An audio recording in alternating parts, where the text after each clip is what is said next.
आप सभी भाई बहनों के चरणों में मेरा प्रणाम करता हूँ। बड़े गुरु भराता साहब श्री हरिदानंद एवं दीदी नीलम जी के श्री चरणों में भाई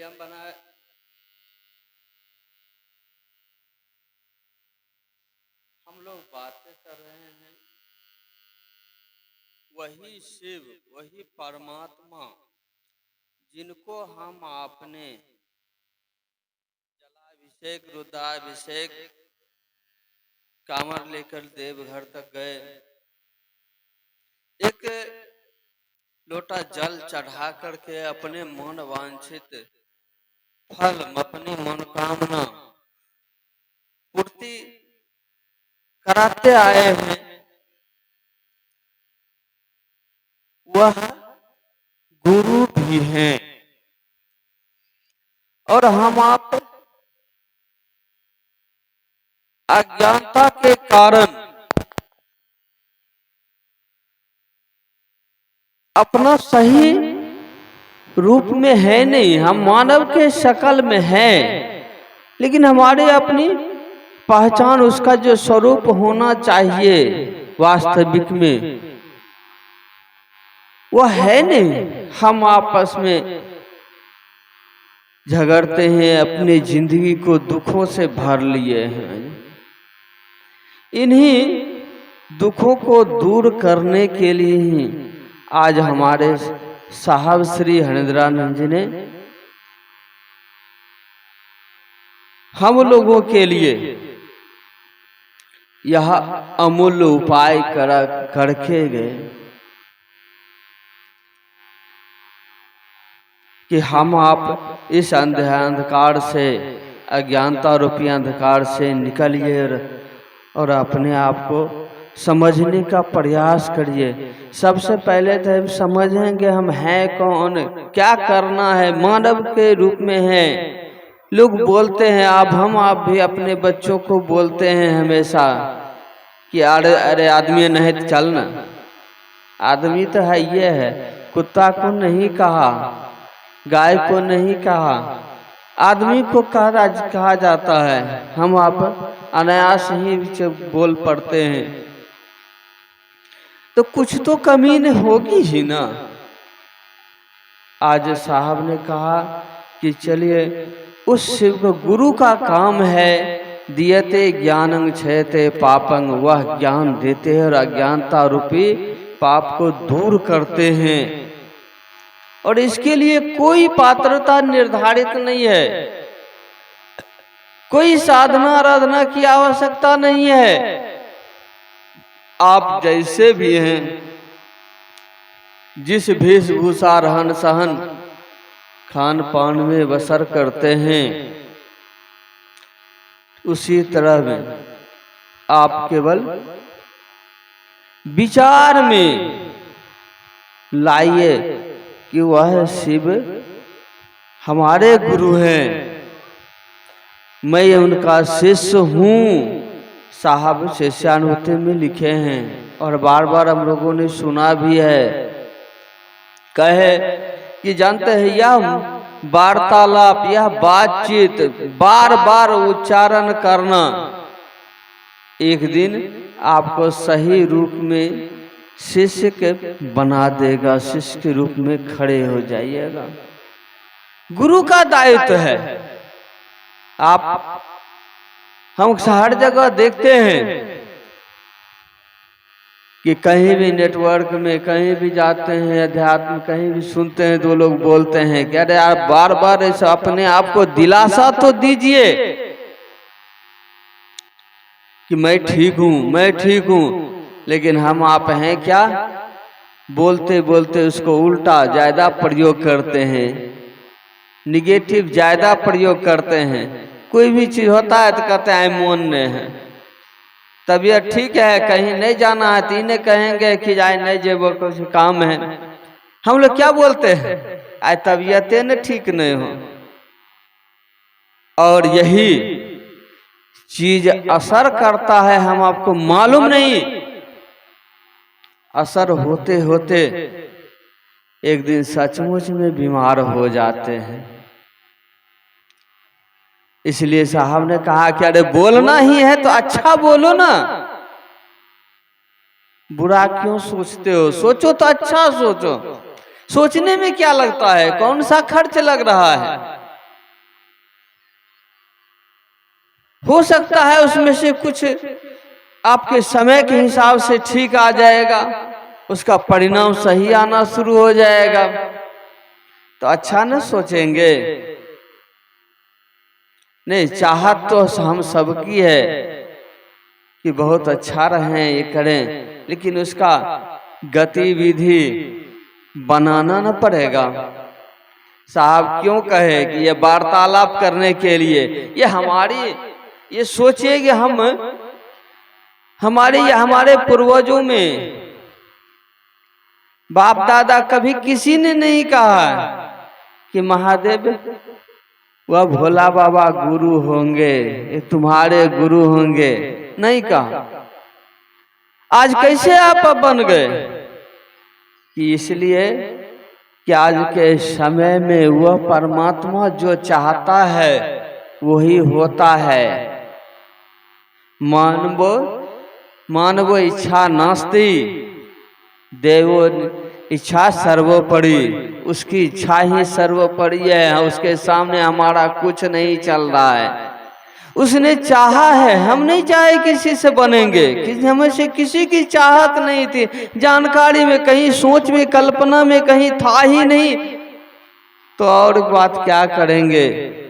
लेकिन ऐसे हवा चली, हमारे कई जन्मों के फल इकट्ठा हुए, हमारे ये सौभाग्य मिला कि आज हम उस समय में पैदा हुए जिस समय में शिव को गुरु रूप में आना था, इस धराधाम को सही करने के लिए, आदमी के इस मनोविकार को निकालने के लिए, परिवर्तन करने के लिए। उस समय में हमारा भी आगमन हुआ, हम भी पैदा हुए और इसमें कुछ हमारा रोल करने का, सोचिए कि रोल करने का मुझे मौका मिल गया।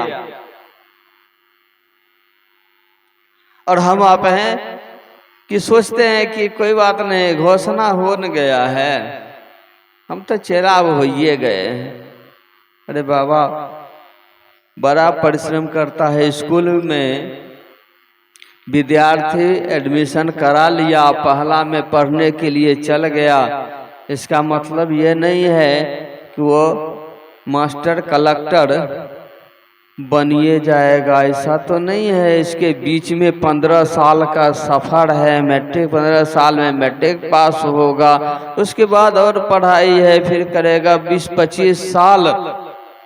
सही गुरु मिलेंगे तो भी समय लगेगा, तुरंत नहीं होता है।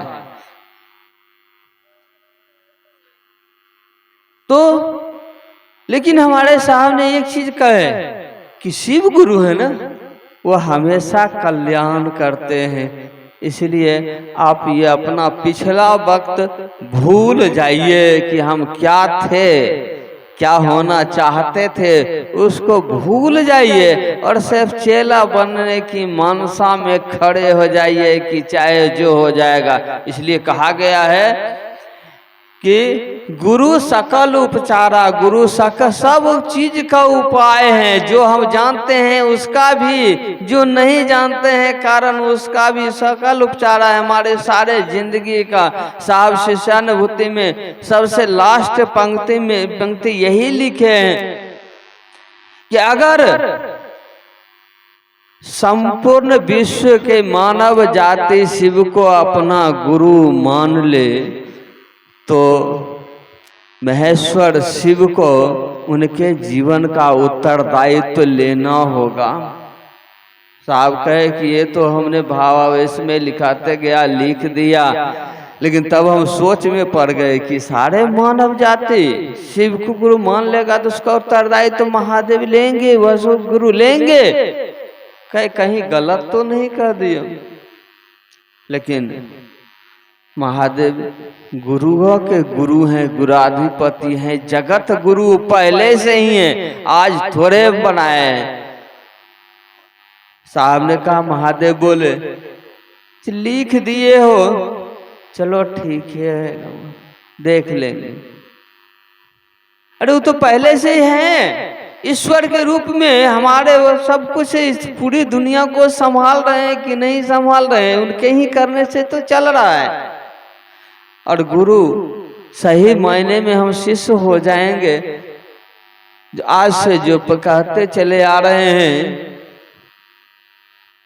कि हरि रूठे गुरु ठौर हैं, गुरु रूठे नहीं ठौर, तो जब गुरु ही सर्वोपरि है तो उत्तरदायित्व तो लिए हुए पहले से ही हैं, हम आपको एहसास में नहीं है। इसलिए साहब ने कहा पुनर्जागृत करो, हम आप भी, ये ईश्वर निकलता है, ये आवाज निकल रही है, यही तो ईश्वर है। ईश्वर जो ये निकल रहा है ना, ये स्वर निकल रहा है, यही तो ईश्वर है, उसे ही तो हम हैं। हम तो क्या है, ये तो शरीर तो मिट्टी का ढांचा बना हुआ है, इसमें जो आ रहा है वही तो परमात्मा है। किसी के बस इस पर में चलता है, हमारा न कोई है न हम किसी के हैं। सिर्फ माया का जो बंधन बांध दिया है ना, उस बंधन के अंदर हम अंधकार में फंसे हुए हैं। तो हमको लगता है ये मेरा है, ये मेरा है, वो तेरा है। इसी तेरा मेरा के चक्कर में फंसते चले जा रहे हैं। आज साहब इसी चीज को तोड़ने के लिए ये उपाय दिया कि कहाँ इस संक्रांति में फंस रहे हो, कुंठा में फंसे हुए हो, तृष्णा कुंठा में फंसे हुए हो, कुछ नहीं, सब किनारे करो ना। और एक ही शब्द कहे कि सर्व चिंता परतेज दीन में कंग परीक्षेत, कि सब चिंता को छोड़ करके दीनहीन बन करके, कोई से भी मेरा नहीं है। जब तक शरीर में प्राण है तब न कहते हैं कि बाप रे हमरा अपमान हो गले, हमरा ये हो गले, हम ये नहीं करेंगे, वो नहीं करेंगे। ये शरीर से प्राणवा निकल जाएगा तब क्या होगा कोई जानता है, न कोई था मेरा न कोई है। तो काहेल हम इसी को काहे न बचाएंगे, इससे जिसका रिश्ता है उसी से न मजबूत रिश्ता करें, तो उसी की चाहत में न अपनी जिंदगी बिताएं। और इसी के लिए कितना साधारण उपाय दिए हैं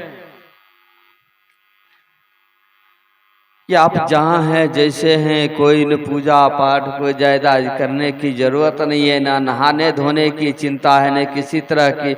आपको हमको क्या करना है, कहे केवल अरे बैठे हैं तो भी जगह सोए रहे हैं, उस अवस्था में भी आप अपने गुरु से दया की याचना कीजिए, नमः शिवाय से प्रणाम कीजिए। प्रणाम करने का प्रयास यानी बोली में सिर्फ कहेंगे कि हे गुरु आपको प्रणाम, नमः शिवाय बोलते रहते हैं, ऐसे थोड़ी होता है। एक दिन ये बोलते बोलते बोलते एक दिन मनमा है ये झुकता है। पूर्व में भी कहा गया है कि नमंती फलिनो वृक्षा नमंती गुणिनो जना, जिसके पास गुण आता है ना वो झुक जाते हैं, जिस पेड़ में फल लगते हैं उसकी डाली झुकती है। तो हम भी खाली हैं तो खोखला है, खैर से सीना तान के चल रहे हैं। जब एहसास धीरे धीरे हो जाएगा अरे हमारा तो कुछ है ही नहीं, तब कहाँ ये गुरूर खत्म हो जाएगा। धीरे धीरे आप सोचेंगे कि नहीं जो मिलेगा सबका सम्मान करेंगे। हम लोग तभी अपने लिए मरते हैं, बोलते हैं कि हम किसी को नहीं कुछ करें, लेकिन हम अपना, हमको अगर प्रणाम नहीं किया तो मन होता है कि बगल से गुजर गया टकबो नहीं किया। देखिए आप तो सोचते हैं, कभी ये सोचा है कभी आपके लिए भी कोई सोच रहा होगा। तो इस चीज को दूर करने के लिए बताया साहब ने कि उपाय करो ना। धीरे धीरे धीरे धीरे वह गुरु भारी होते हैं। एक नाम गुरु का भारी भी है, वो हमारे इस अहंकार वन में भारी होते चले जाएंगे, हम झुकते चले जाएंगे, एक दिन समझ में आ जाएगा। और हम आप जितना ही समझ हमारी बढ़ती चली जाएगी। जितना हम ईश्वर को उसके नजदीक ही पहुंचते जाएंगे, उसका एहसास हमारे लिए जगता जाएगा, उतना ही हमारा जिंदगी सुख में सुंदर लगना लगेगा कि ये कैसे वो आप क्या चमत्कार हो रहा है। मैंने तो यह आज 24-25 वर्ष हो गए, 25 वर्ष से मैं देख रहा हूँ। जब 25 वर्ष पीछे अपनी जिंदगी को झांकता हूँ, साहब ने बोला ना कि बहुत ज्यादा अगर खुशी नजर आवे ना तो अपनी जिंदगी पीछे देख लेना, क्या थे तुम क्या हो, और जरा सोच करके ठहर जाना। ज्यादा करने की जरूरत नहीं है, गिर सकते हो फिर, इसलिए ज्यादा ही नहीं करना है। आप देखिए हमारे भाई बहन सबके जिंदगी में जरूर परिवर्तन आया है, तब हम आप यहाँ पर में है। हर काम को किनारे करके थोड़ी सी बनाए हैं कि गुरु के काम में जा रहे हैं, और गुरु का काम को जिस दिन अपना काम समझ लेंगे कि ये अब मेरा काम है, मेरे जिंदगी के लिए जरूरत है, तो खाना मिले या ना खाना मिले कोई बात नहीं है, फिर भी हम चलेंगे और लोगों को शिष्य बनाएंगे। यही काम ने मिला है कि जाइए लोगों को समझाइए। कैसे? जितनी कैपेसिटी आपको दिया है, जिस तरह समझा सकिए। समझाने का जानते हैं, इसमें 2 शब्द है, समझ आना। आप जिसको समझाने जा रहे हैं, आप जो बोल रहे हैं वो बात उसके दिल में आ जाए तब समझाना हुआ। नहीं तो ऐसा है कि हम भाषण देना हो गया कि अगला समझिए नहीं रहे, हम खूब लंबा चौड़ा बातें करके निकल गए, अगला बोलेगा कि हमको तो सुनाइए नहीं पड़ा क्या बोल रहे थे, तब तो बेकार हुआ, तब तो